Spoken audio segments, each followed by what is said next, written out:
Some bonds never break, not even after death. Mia and Eli weren't just siblings. They were halves of the same soul. Born minutes apart, they shared everything: secrets, dreams, and sometimes, nightmares. But one tragic evening, everything changed. It was supposed to be a game. A simple, harmless game. Then Eli slipped. His head struck a rock. The water swallowed him whole. Mia's scream ripped through the air, raw and broken. She dove in, arms thrashing, fingers clawing at nothing. Eli. Her voice cracked, desperate. But the waves didn't care.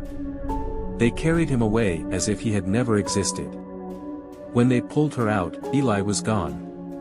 The lake was silent. Mocking. Unforgiving. Home became a tomb. Laughter was replaced with sobs.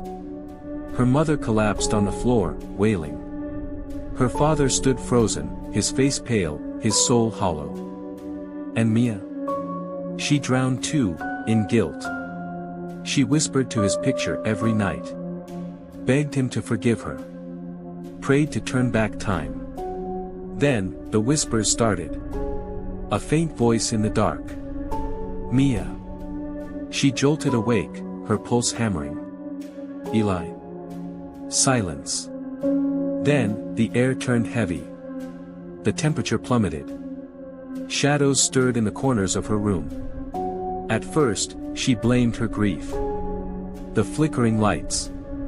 The closet door creaking open on its own. But then came the dreams. Or were they visions? She'd wake up gasping, ice-cold fingers brushing against her skin. The stench of damp earth and lake water choking her room. And Eli, standing there. Drenched. His lips moving, but no sound came out. His hollow eyes, pleading. Desperate for answers, she searched the attic. And what she found was worse than her worst fears. Her great-grandmother's diary. A curse. Every firstborn twin in her family had drowned before their 18th birthday. Every single one. Eli's death wasn't an accident. It was fate. Mia's hands trembled over the pages.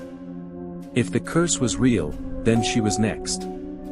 That night, she sat in bed, staring at the mirror. Waiting. The air felt different. Thick. Suffocating. And then, her reflection changed. It wasn't her staring back anymore. It was Eli. His skin was pale, waterlogged. His lips twisted into something between a smirk and a snarl. And his eyes, black pits filled with something ancient, something hungry. He raised a hand. Mia's body stiffened, unable to move. A whisper curled through the room like a breath of cold wind. It's your turn now, Mia. The mirror shattered. A scream. Then, nothing. The darkness swallowed her whole.